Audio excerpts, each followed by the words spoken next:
Most people look at Eminem and see a rap god, the fastest tongue in the room, the white guy who conquered a black art form. But before any of that, he was a terrified kid in Detroit with no safe place to sleep. His father, Marshall Bruce Mathers Jr., walked out when he was 18 months old. Not a memory, not a goodbye, just a door that closed and never opened again. Marshall grew up knowing his father's face only from photographs. That was the first rejection. It would not be the last.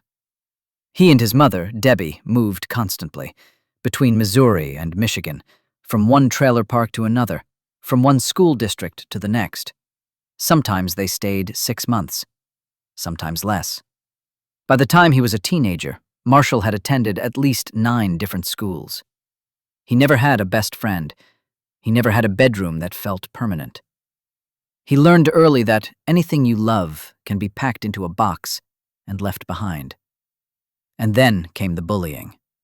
Marshall was small, pale, scrawny, poor.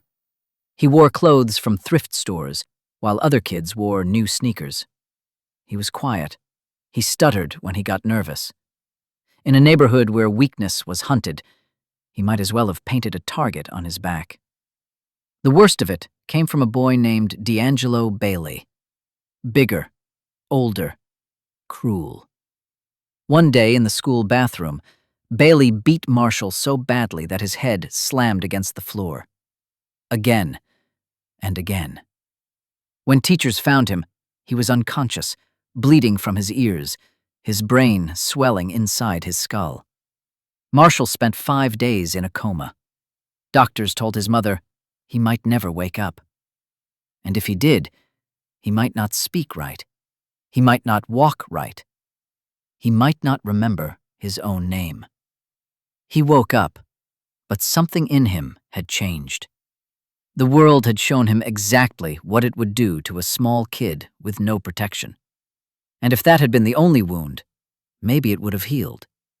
But Marshall had nowhere safe to go. His mother, Debbie, was not the shelter he needed. She was unstable, struggling. And later, Marshall would claim she suffered from Munchausen syndrome by proxy, that she fabricated illnesses in him to get attention and sympathy from doctors. He rapped about it. He talked about it in interviews. She sued him for $10 million for defamation. The lawsuits went back and forth for years. Ugly, public, cruel. But the truth a child feels is simpler than any court document.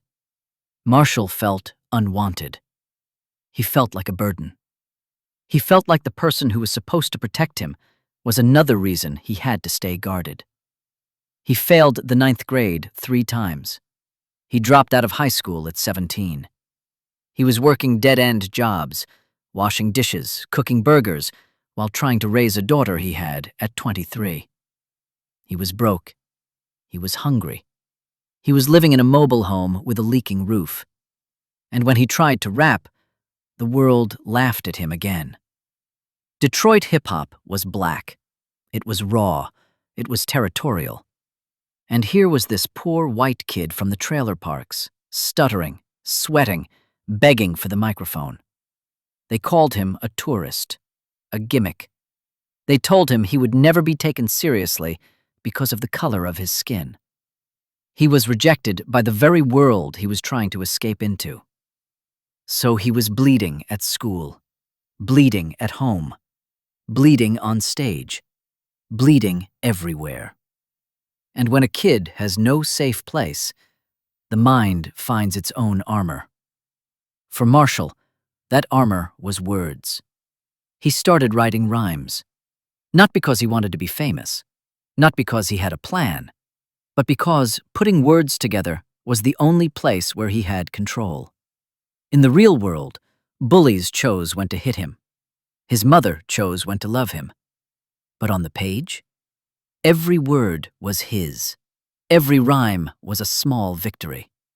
Every bar was a brick in a wall he was building around himself.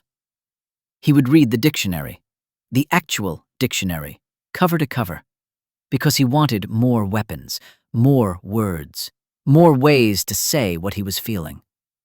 And slowly, rage became something else. It became precision. By the time he was a teenager, Marshall was entering rap battles in Detroit. He was the only white kid in the room, usually the smallest kid in the room, and every time he grabbed the microphone, people laughed. Until he opened his mouth. Then the laughter stopped. Because he wasn't just rapping. He was fighting. Every syllable was a punch he wished he could have thrown at the bully who put him in a coma. Every verse was a scream he couldn't use at home. Every battle was a reminder that the broken kid from the trailer park was still standing. And that is the part nobody talks about when they play his songs at the gym. Eminem didn't become great because he was naturally gifted. He became great because he was naturally wounded, and he decided to turn every scar into a sentence. The rage that could have destroyed him became the engine that pushed him.